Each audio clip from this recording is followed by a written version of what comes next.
Welcome to another physics class. Today we're going to learn about the work and energy theorem or principle. And more specifically, we'll learn about the relationship between the work and kinetic energy. Now before we delve into any mathematics, let me begin with the following illustration. A baby boss, because all babies are the boss in the house, asks you a favor for a pay in return. The baby asks you to move his toy box across his room to the other side. The toy box is too heavy for the baby, so he's willing to give you a lump sum payment of 20 if you accept the deal. And once his toy box is in a secure location, then the baby boss will pay $20, which you agree. The work will be done through your force, pushing the box across the floor, perhaps overcoming friction. Now, this force is going to be moving this box across a displacement, and we learned in the previous lecture that this is the definition of work. Work is force applied times displacement, the change in position. After the work is done, the baby pays you $20, which is a net minus $20 for the baby, but plus $20 for you. In other words, there is an exchange of $20 as a result of this work being done. Now, this analogy tells you everything there is to know for you to understand regarding the work and energy theorem. Because here, the work is done, the box is moved through a force, and the box moved across the room, which is a displacement. And as a result of the work being done, there was a change in dollar amount from the baby to you. Now in the following page, let me simply substitute the words with mathematical symbols describing the exact same thing. So the toy box is being moved, and we learned that the definition of work is F times delta X, the displacement.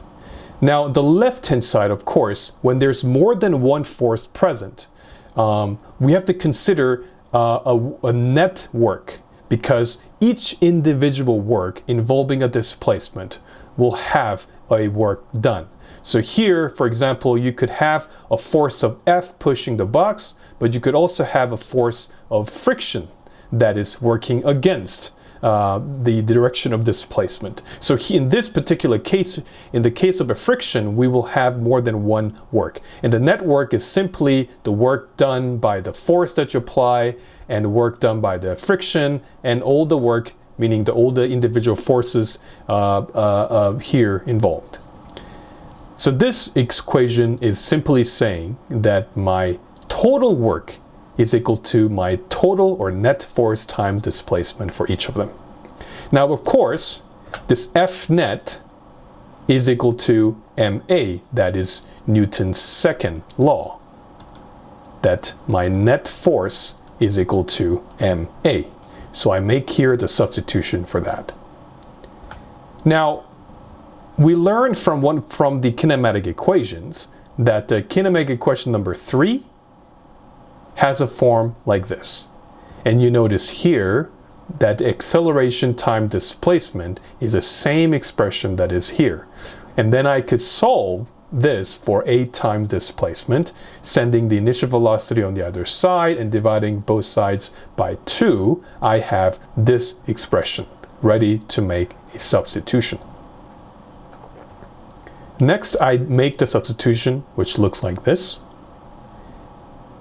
And then I'm going to rearrange. Here it's m times v final divided by 2 minus m times initial velocity squared divided by 2. It's simply distributing the factors, multiplying into the brackets. Now, these terms, we're going to define that 1/2 m times velocity squared to be equal to the kinetic energy, or as abbreviated as KE. If you look at the units here, the mass will give you kilograms, velocity is meter per second, so velocity squared gives you meters squared divided by second squared, which is the same unit as work as we have seen in the previous lecture. So the unit for kinetic energy is joule, which is the same unit as work. Now, from this expression, I'm going to simply express this in terms of KE. So here now comes the famous work energy theorem. My net work is equal to the first term, 1/2 mv final squared, that's why I have the final kinetic energy, minus initial kinetic energy, coming from the initial velocity, which is final minus initial, so I can express it as delta kinetic energy. And this is a work energy theorem. My work net is equal to change in kinetic energy. Now, most of the problems that we're going to encounter, the mass will not change. So saying that the change in kinetic energy really means a change in velocity. Okay, so just to reiterate here, the total work being done is determined by the change in kinetic energy, and most of the time this will mean that change in velocity, assuming that the mass remains constant, which most of the time it will be. All right, so to solidify conceptually, let's think about the following example. A box slides at constant speed down a ramp while acted on by three forces: its weight, the normal force, and the kinetic energy. So let me draw a diagram here. I have a box that is sliding down this way. I have three force components. I have the normal force, and as this box moves down the slope, the kinetic friction will oppose its motion. Then of course I have mg, its weight or gravity acting on this object. Now, the question is, the combined net work done by all three forces on the block equals 0. True or false? This is asking whether this is equal to 0, yes or no. Using the work and energy theorem, the work net is equal to change in kinetic energy, which is 1/2 mv final square minus 1/2 mv initial square. Now, the key sentence is here in the first line. The box slides down at a constant speed down the ramp. When the speed is constant, the initial and the final velocity will be equal to one another. So by subtracting this term, this will turn to be 0. So there is no change in kinetic energy, which means the net work being done here is equal to 0. So this is true.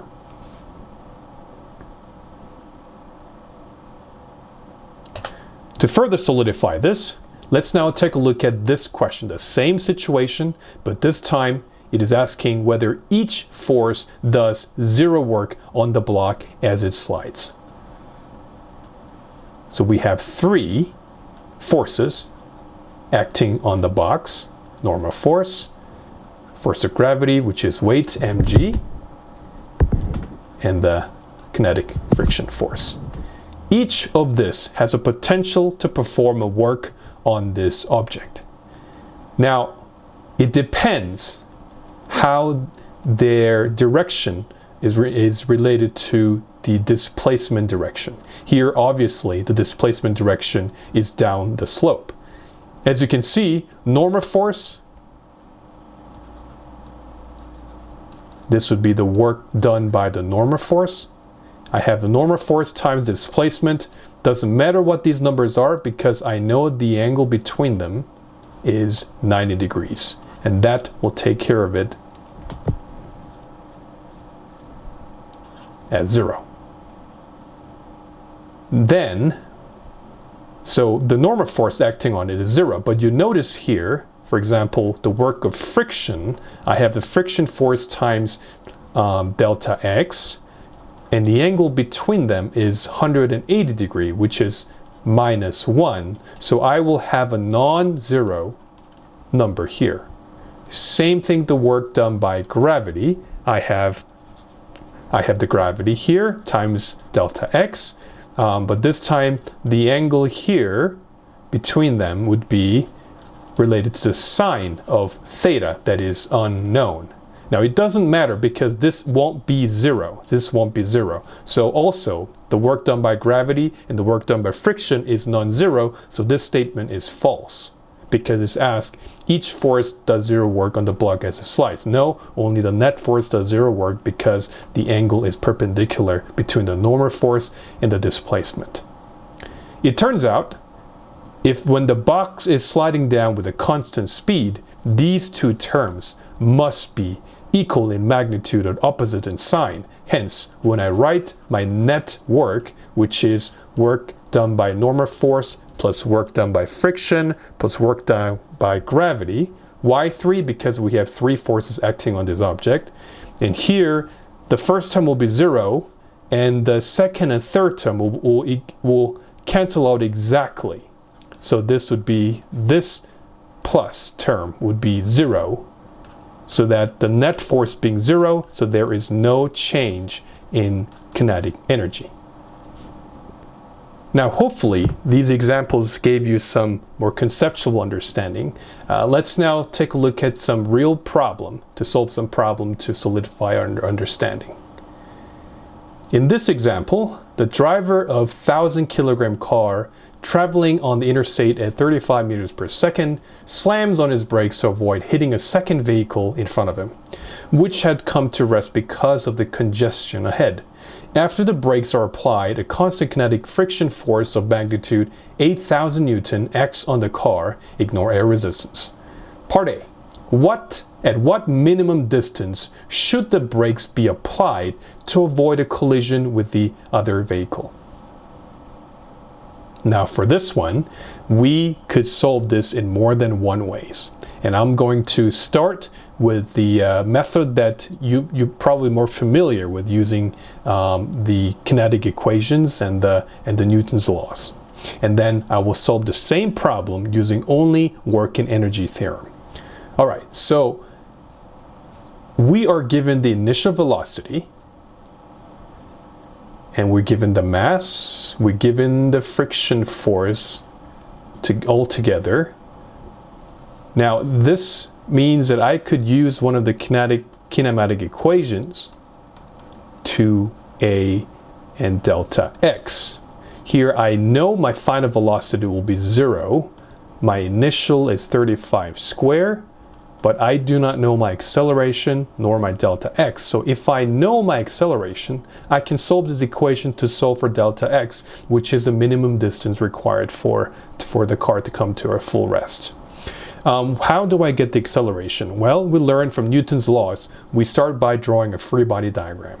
So for this car, we have the normal force and the force of gravity acting down, and there is the car slams on the brakes, so I basically have the kinetic friction. That's how the brake works, that is stopping the car.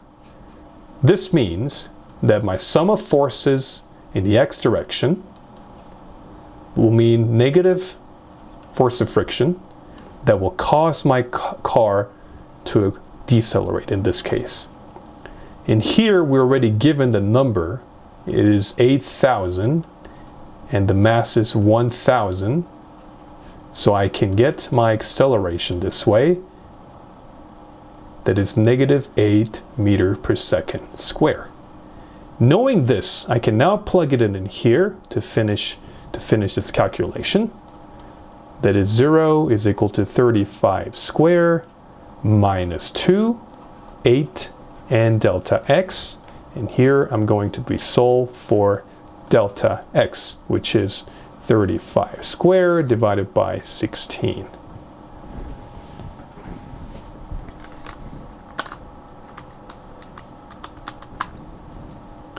which comes out to be about 77 meters. Now, this is how we solve this problem using kinematics and Newton's laws. Now, in this lecture, I'm going to be applying this principle and see if we can solve this problem altogether. So change in kinetic energy is, of course, 1/2 m final velocity square minus initial velocity square. We know that the final velocity after the car comes to full rest is 0 minus 1/2 m initial velocity 35 square. I'm still going to leave it as a symbol here. Now, the work being done, the net work, I only have here friction that is working here. So here, this side simply becomes work done by friction. Now, work done by friction, of course, is the force of friction times displacement and the angle between them. We already know the displacement happens on the positive direction while friction is working on the opposite direction. So this angle will become 180 degrees, which is -1. So here we will have negative F times displacement is equal to, on the right hand side, negative 1/2 m initial square. Now the negative will cancel out. We know this, so we can solve this equation. So here I put 8,000 delta x, and here I put 1/2 1,000 for the mass, and initial velocity or speed is 35 square. Once that is done, if I solve the delta x,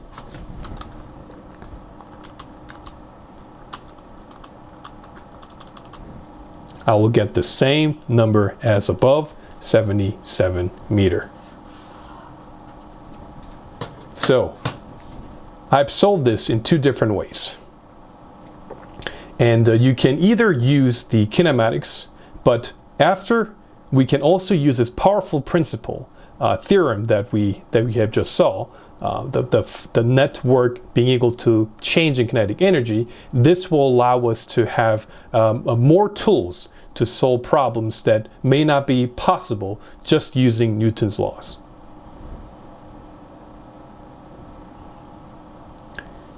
Now, let's look at part B. The part B says, if the distance between the vehicles is initially only 30 meters, at what speed would the collision occur? So, in that case, we can simply apply the same principle as above, that I have work done by friction is equal to change in kinetic energy. This means the same principle as above. I have negative Fk, and delta x is going to be 30 in this case. And here I have 1/2 mv square minus 1/2 mv initial square. Plug it in the number that we know, 8,000, displacement we're given that is 30 meters. And this is saying, what is my final velocity v square? We need to calculate this while all the other numbers we are known. So here you can solve it for v square by solving this algebra. I'm running out of space a little bit here. Just going to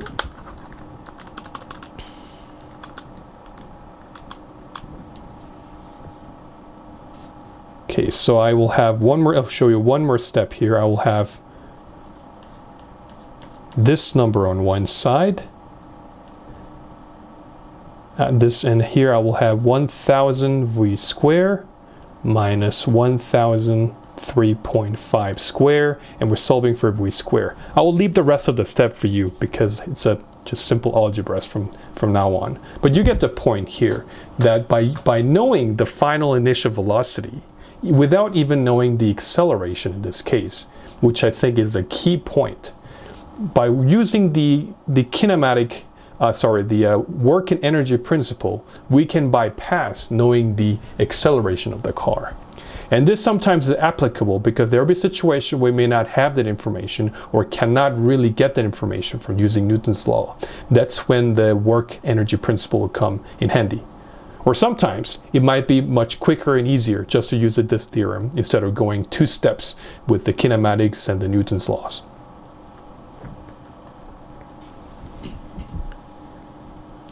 Now let's take a look at this example. Here, a 69 kilogram base runner begins his slide into second base when he's moving at a speed of 3.1 meters per second. The coefficient of friction between his clothes and earth is 0.7, and he slides so that his speed is 0 just as he reaches the base. Part A, how much mechanical energy is lost due to friction on the runner? So it's asking for how much energy is being lost. Now, we haven't learned the term mechanical energy just yet, but we did learn about kinetic energy today. So this can be interpreted as how much kinetic energy is lost due to friction among the runner. So it's asking what is a change in kinetic energy in this situation, which of course is equal to net work in our case. But even not knowing the right-hand side, this simply is 1/2 mv square minus 1/2 mv initial square. Now, the time that this runner goes to the second base, here's first and second, his final velocity will be 0. And this distance will be the displacement that the part B is asking. Here, the whole part goes to 0, so it is 0 minus 1/2 mv0. Now, we know about the mv0, so this is negative 1/2, 69, and initial velocity 3.1 square. That is equal to negative 332 joule. This, what we have just calculated, is the change in kinetic energy. And knowing that this change in kinetic energy is negative 332, you can put that as an answer going into part A, asking how much energy is lost. It is lost because we have a negative sign. For part B, how far does he slide? Now here, we're finally going to use the work in kinetic energy theorem here. Now, the work net, if I draw a free body diagram of him sliding to the second base, you will have the normal force and the force of gravity acting on him, and the friction is the only force acting in the y direction. Now, of course, these two don't do any work because it's perpendicular to the displacement direction this way. So the net work here, only thing that is concerned is the work done by friction, because the other two works will be 0. So this one, we will have the force of friction times the displacement. As you can see, the angle between them would be 180 degrees, which is equal to -1. So this will be equal to minus Fk times delta x, and that is the left-hand side. The right-hand side, delta Ke, is equal to what we just calculated up here. So negative sign goes away. K is mu K times the normal force. Delta X is 332. We know mu K is 0.7. The normal force, of course, here from sum of forces in Y, this being 0, we know that normal force is equal to mg. So this would be equal to mg delta X. And putting all the numbers together,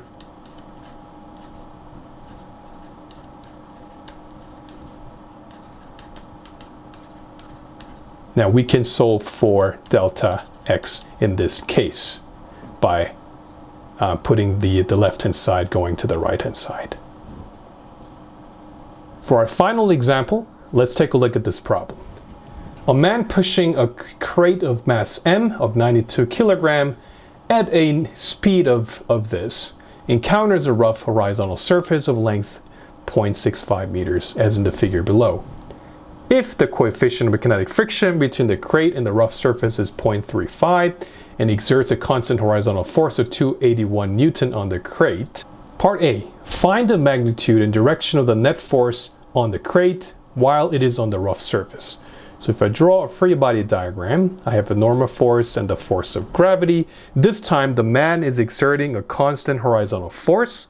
So you have a force here pushing this 281, and as it enters into rough surface, we will have the friction force opposing the motion. So here, of course, from the y, again, we have normal force minus mg is equal to 0, where we get the normal force is equal to mg. And the sum of x, we will have 281 minus friction force, and that is equal to the net force on the x acting on this object on the x direction. And this is 281 minus mu kn, which is 281 minus 0.35 times mg, 92, and 9.8. And when you calculate this, which is the sum of forces acting on it, here, this would be negative 34.6 Newton. So in the answer, you put 34.6 Newton, and the direction is opposite as the motion of the crate. Now, having the net force that is negative, net to negative, it will decelerate the crate. And part B, find the net work done on the crate while it is on the rough surface. So again, the net force here depends, each of these forces could perform work. But since the displacement is in the horizontal direction, the normal force and the force of gravity having orthogonal angle will not contribute any work from it. So only thing that we need to worry about is work done by the force 281 plus work done by friction. That will give us a net work. Now, work done by the force of 281 is simply that, 281 for the force times displacement, which is 0.65, and the angle is parallel to one another. So that's angle of 0, cosine 0, which is equal to 1. So this is simply 281 times 0.65, which is about 183 joule. Work done by friction is, of course, the friction times displacement and the angle, which is 180 here. So the friction force we have calculated up here, this is this number. So it's simply, I take the minus 0.35, 92, 9.8, and then I multiply the displacement, which is 0.65 as above.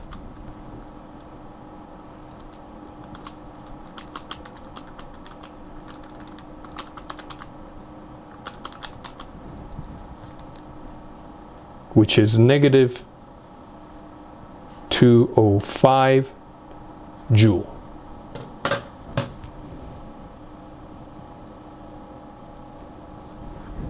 So now my net work is, again, is work of the two work added together. I have 183 minus 205 joule. That should give me a net minus work